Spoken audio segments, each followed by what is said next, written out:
S K N, Christmas രാത്രിയിൽ ഒരു വലിയ പ്രധാനപ്പെട്ട വാർത്ത വരികയാണ്. കേരള ഗവർണർ ആരിഫ് മുഹമ്മദ് ഖാന് മാറ്റം. അദ്ദേഹം ബീഹാറിലേക്ക് പോകുന്നു. ബീഹാറിൽ നിന്നുള്ള ഗവർണർ കേരളത്തിലേക്ക് വരികയും ചെയ്തു. അങ്ങനെ കേരളവും ബീഹാറും ഗവർണർമാരെ വെച്ചുമാറുന്നു എന്ന് വേണമെങ്കിൽ നമുക്ക് കൗതുകത്തിന് പറയാം. പക്ഷേ അതിനപ്പുറത്തേക്ക് വലിയ രാഷ്ട്രീയ പ്രാധാന്യമുള്ള ഒരു നിയമനമായി മാറുകയാണിത്. കേരള ഗവർണറായി രാജേന്ദ്ര വിശ്വനാഥ് ആർലേക്കറെയാണ് നിയോഗിച്ചിരിക്കുന്നത്. ആർലേക്കർ ഇവിടേക്ക് വരുന്നു.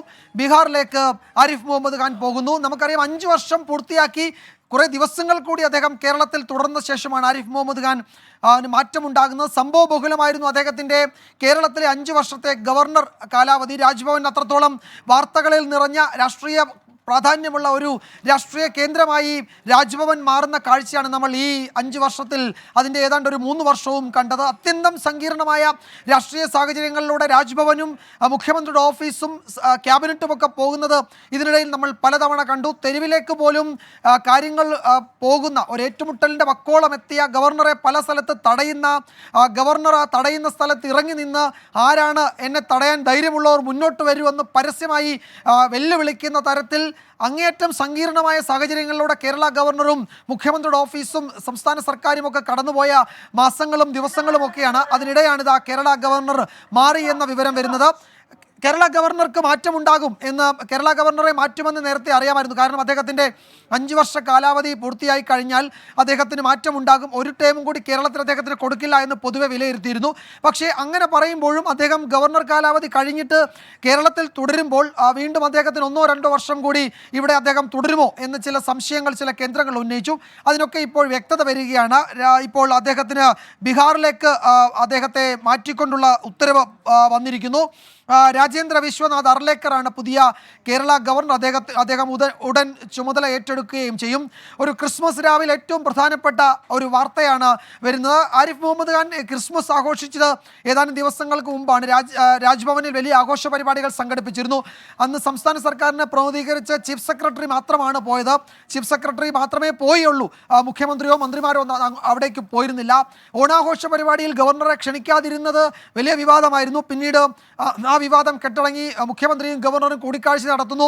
അതിനുശേഷം ദിവസങ്ങൾ കഴിഞ്ഞ് വീണ്ടും വഷളാകുന്നു. അങ്ങനെ മാറിയും മറിഞ്ഞും കേരള ഗവർണറും കേരള സർക്കാരും തമ്മിലുള്ള പ്രശ്നങ്ങൾ അങ്ങനെ മാറിയും മറിഞ്ഞും കിടക്കുകയായിരുന്നു. ഇതിനിടയിൽ പ്രതിപക്ഷം നിരന്തരമായി പറയുന്നുണ്ട് ഇത് കേരള ഗവർണറും മുഖ്യമന്ത്രിയും തമ്മിലുള്ള അഡ്ജസ്റ്റ്മെൻറ്റ് പൊളിറ്റിക്സ് ആണ്.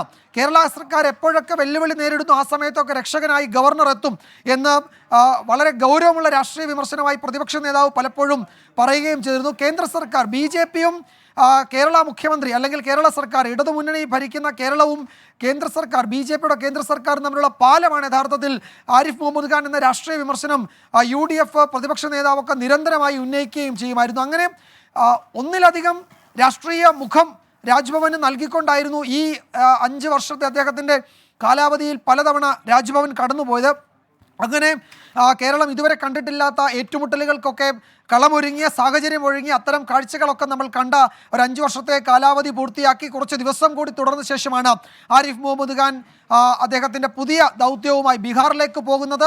ബീഹാർ ഗവർണർ ആർലേക്കർ കേരളത്തിലേക്ക് ഇപ്പോൾ വരികയും ചെയ്തു. അങ്ങനെ ഇനിയിപ്പോൾ ഈ ഗവർണർ മാറ്റമുണ്ടാക്കുന്ന രാഷ്ട്രീയ സാഹചര്യം എന്തൊക്കെയാണ് എന്നാണ് അറിയേണ്ടത്. എന്തായാലും ക്രിസ്മസ് തലേന്ന് വളരെ പ്രധാനപ്പെട്ട അങ്ങേയറ്റം കൗതുകവും ഗൗരവമുള്ള ഒരു രാഷ്ട്രീയ വാർത്തയായി കൂടി കേരള ഗവർണറുടെ മാറ്റവും പുതിയ ഗവർണറുടെ നിയമനവും മാറുകയാണ്. വിജയകുമാർ, ഇനി ശ്രീജിത്ത് കൂടി തിരുവനന്തപുരത്ത് നിന്ന് ചേരുന്നു. ശ്രീജിത്ത്, താങ്കൾക്ക് മെറി ക്രിസ്മസ്. അതിനിടയ്ക്ക് ഒരു ക്രിസ്മസ് വിശേഷം കൂടി വന്നു അല്ലേ കൃഷ്ണ? ചോദിച്ചോളൂ കൃഷ്ണ. പറയാൻ പോകുന്നത് ശ്രീജിത്തെ, ഏതാനും മണിക്കൂറുകൾക്ക് മുമ്പാണ് ലോകമെമ്പാടുമുള്ള മലയാളികൾക്ക് ആരിഫ് മുഹമ്മദ് ഖാന്റെ ഒരു ക്രിസ്മസ് സന്ദേശം വന്നത്.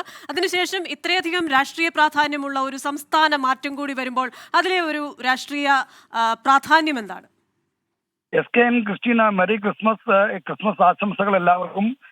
ഈ ക്രിസ്മസ് തലേന്ന് ഒരു പ്രധാനപ്പെട്ട രാഷ്ട്രീയ സംഭവവികാസമായി ഗവർണർ ആരിഫ് മുഹമ്മദ് ഖാന്റെ മാറ്റം മാറുകയാണ്.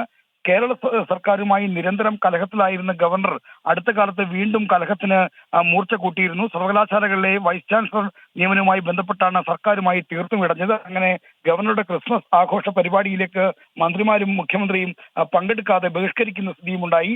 ഈ നിലയിൽ മുന്നോട്ട് പോകുമ്പോഴാണ് ഇപ്പോൾ രാജ്ഭവനിൽ നിന്ന് അദ്ദേഹത്തിന് ബീഹാർ രാജ്ഭവനിലേക്ക് മാറ്റം സംഭവിച്ചിരിക്കുന്നത്. രാജേന്ദ്ര വിശ്വനാഥ് അർലേക്കറാണ് കേരളത്തിന്റെ പുതിയ ഗവർണറായി നിയമിതനായിരിക്കുന്നത്. ഇത് രാഷ്ട്രീയ അന്തരീക്ഷത്തിൽ എന്തെങ്കിലും മാറ്റം വരുത്തുമോ എന്ന കാര്യം കണ്ടറിയണം. എന്നാൽ കേരളത്തിലെ രാജ്ഭവനിൽ ഇരുന്ന 5 വർഷവും 3 മാസവും വളരെ സംഭവബഹുലമായ ഒരു രാഷ്ട്രീയ ഇടപെടൽ നടത്തിയ ആളാണ് ഈ ആരിഫ് മുഹമ്മദ് ഖാൻ. കേവലം റബ്ബർ സ്റ്റാമ്പല്ല ഗവർണർ എന്ന കാര്യം ആവർത്തിച്ച് പ്രഖ്യാപിച്ചുകൊണ്ട് സർക്കാരിന്റെ തീരുമാനങ്ങളെ ചോദ്യം ചെയ്യുകയും തിരുത്താൻ വേണ്ടി ശക്തമായി ഇടപെടുകയും സർക്കാരിന്റെ ചില ബില്ലുകളിൽ തീരുമാനമെടുക്കാതെ വൈകിക്കുകയും പിന്നീട് അത് രാഷ്ട്രപതിയിലേക്ക് അയക്കുകയും ചെയ്തുകൊണ്ടുള്ള ശക്തമായ ഇടപെടൽ നടത്തിയ ആളാണ് രാജ്ഭവൻ ആരിഫ് മുഹമ്മദ് ഖാൻ. അതുകൊണ്ട് തന്നെ ആരിഫ് മുഹമ്മദ് ഖാൻ എപ്പോഴും വിവാദങ്ങളുടെ ഒരു കേന്ദ്ര ബിന്ദുവായി നിലനിൽക്കുകയുമായിരുന്നു. ഏറ്റവും ഒടുവിൽ ഞാൻ നേരത്തെ സൂചിപ്പിച്ച പോലെ സർവകലാശാലകളിലെ വൈസ് ചാൻസലർ നിയമനവുമായി ബന്ധപ്പെട്ടാണ് സർക്കാരുമായി കലഹത്തിലായത്.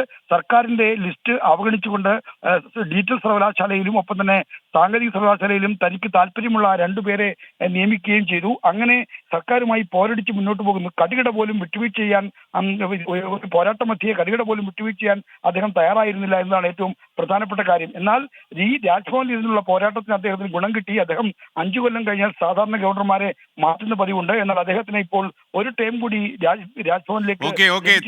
Thank you R Sreejith. എന്നാലും കൃഷ്ണ, അത് ഒരു ക്രിസ്മസ് രാത്രി പുലരുന്നതിന് മുമ്പ് തന്നെ ആ തീരുമാനം വന്നു. ഏതാനും മണിക്കൂറുകൾക്ക് ആരിഫ് മുഹമ്മദ് ഖാൻ ബീഹാറിലേക്ക് ചേക്കേറുന്നു.